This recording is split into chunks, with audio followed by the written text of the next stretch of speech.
नमस्कार शिक्षक मित्रांनो, ट्रॅक इन इड्युटेक या यूट्यूब चॅनलवर आपणा सर्वांचं पुन्हा एकदा स्वागत.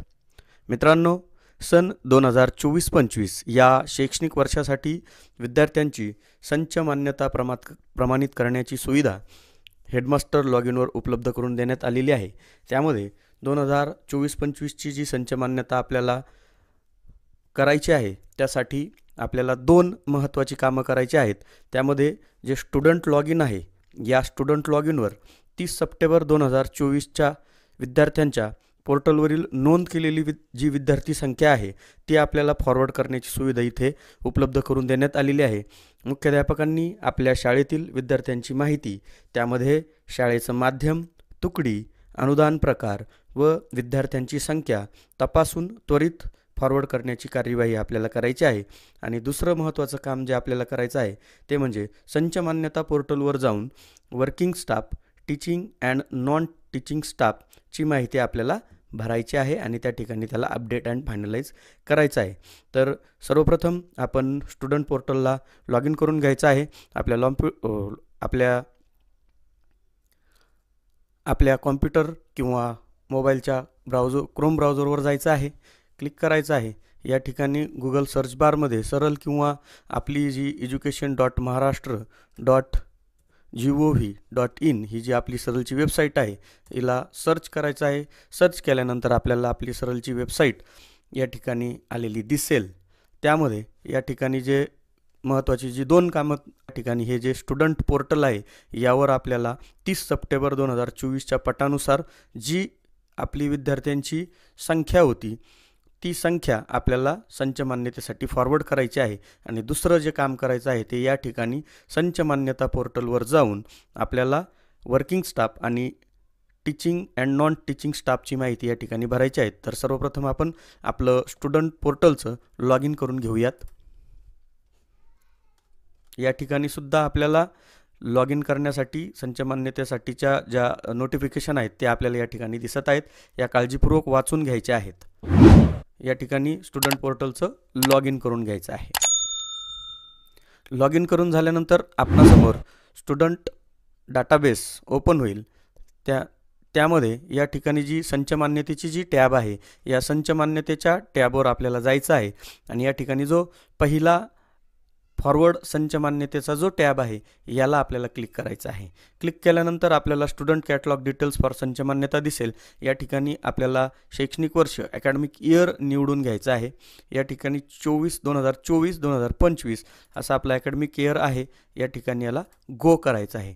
गो केल्यानंतर आपणासमोर आपली जी 30 सप्टेंबर 2024ला आपल्या शाळेच्या पोर्टलवर जी आपली स्ट्रेंथ होती इयत्ता निहाय ती स्ट्रेंथ आपल्याला या ठिकाणी दिसत आहे. आणि ही जी स्ट्रेंथ आहे, ही जी विद्यार्थी संख्या आहे ही काळजीपूर्वक एकदा पाहून घ्यायची आहे. आणि त्यानुसारच आपल्याला ही संच मान्यतेची टॅब आपल्याला फॉरवर्ड करायची आहे. या ठिकाणी आपला पट त्या निहाय या ठिकाणी पाहून घ्यायचे आहे. या ठिकाणी आपल्याला जे टोटल नंबर ऑफ स्टुडंट दिसत आहेत या ठिकाणी 96 स्टुडंट आलेले दिसत आहेत.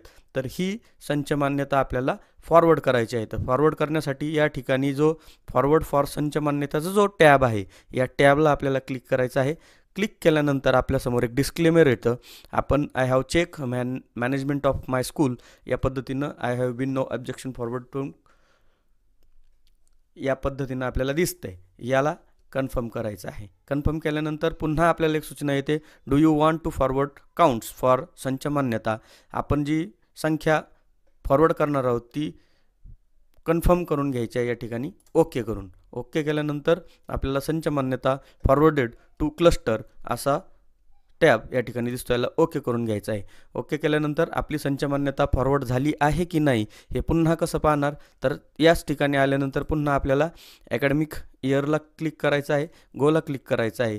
आणि या ठिकाणी तुम्ही पाहू शकता की जी संच मान्यता आपण फॉरवर्ड केली या ठिकाणी जो आपल्याला टॅब येत होता फॉरवर्ड फॉर क्लस्टर तो टॅब या ठिकाणी वरून गेलेला आहे. आणि आपली जी संच मान्यता आहे ती आजच्या डेटला फॉरवर्डेड असं दिसत आहे आणि pending for approval two cluster असं दिसणार आहे. आपलं या ठिकाणी एक काम आपलं संपलेलं आहे. या ठिकाणावरून आपण लॉग आऊट व्हायचं आहे. लॉग आऊट झाल्यानंतर आपण पुन्हा आपले जे दुसरं काम आहे महत्त्वाचं, ते म्हणजे संच मान्यता पोर्टलवर जाऊन आपल्याला पुन्हा लॉग इन करून घ्यायचं आहे. या ठिकाणी पुन्हा आपलं लॉग इन करून घ्यायचं आहे. संच मान्यता पोर्टलचं लॉग इन झाल्यानंतर आपल्याला या ठिकाणी असं काही डॅशबोर्ड या ठिकाणी दिसणार आहे. या ठिकाणी स्कूल इन्फॉर्मेशन आहे, या ठिकाणी बेसिक इन्फॉर्मेशन दिलेली आहे आणि आपल्याला काम ज्या टॅबमध्ये करायचं आहे ती म्हणजे वर्किंग पोस्ट.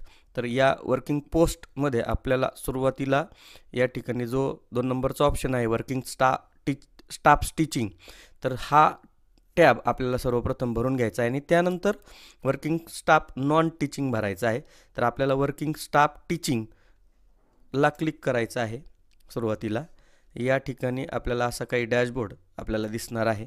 या ठिकाणी working staff teacher as on 1 October 2024 enter only approved staff, म्हणजे 1 ऑक्टोबर 2024 पर्यंत आपल्या शाळेत जितके शिक्षक संख्या होती ती शिक्षक संख्या आपल्याला या ठिकाणी भरायची आहे.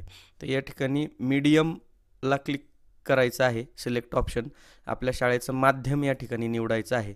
निवडल्यानंतर आपल्याला ऑप्शन ऑन होतील. हेडमास्टर असेल तर हेडमास्टरच्या ठिकाणी आपल्याला नंबर टाकायचा आहे.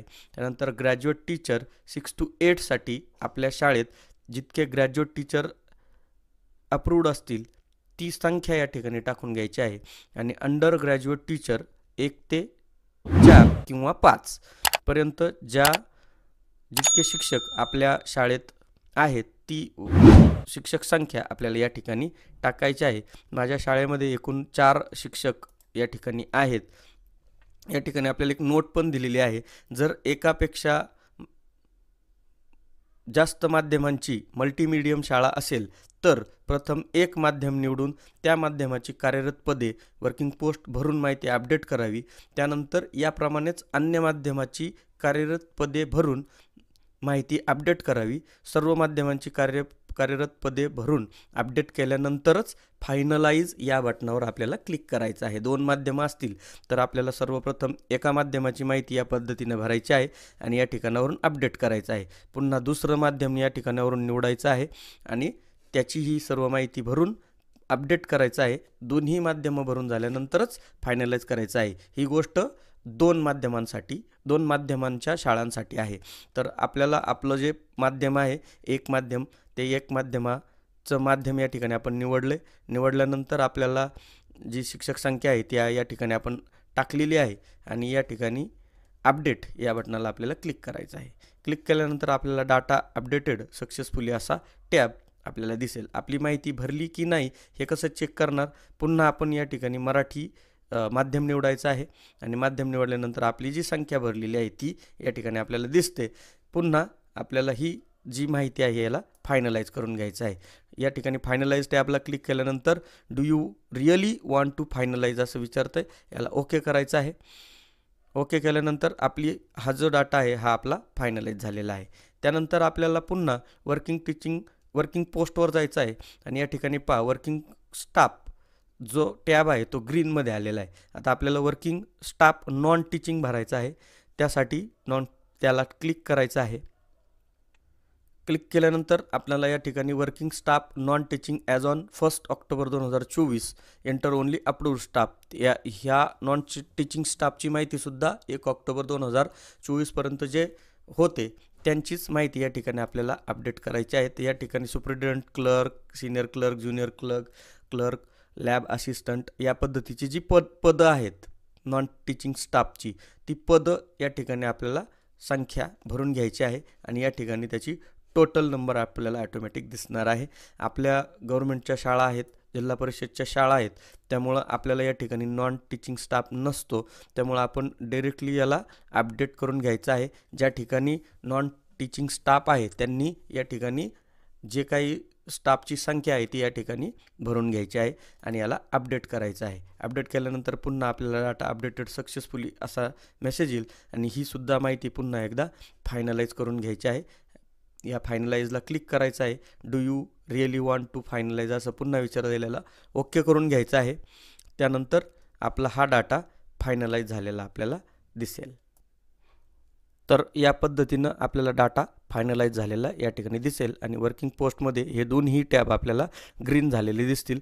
या पद्धतीनं आपल्याला आपली शाळेची संच मान्यता आपण SMOवर स्टेटसला जर क्लिक केलं तर student count is not forwarded to संच मान्यता पोर्टल ऑलरेडी आपण या ठिकाणी फॉरवर्ड केलेलं आहे। क्लस्टरवरून फायनलाइज झाल्यानंतर या ठिकाणी ऑटोमॅटिक आपल्याला दिसणार आहे। या पद्धतीनं आपल्याला ही महत्त्वाची 2 कामं आपल्याला संच मान्यतेसाठी करायची आहे। व्हिडिओ आवडल्यास व्हिडिओला लाईक करा, शेअर करा, काही अडचण आल्यास कमेंट करा।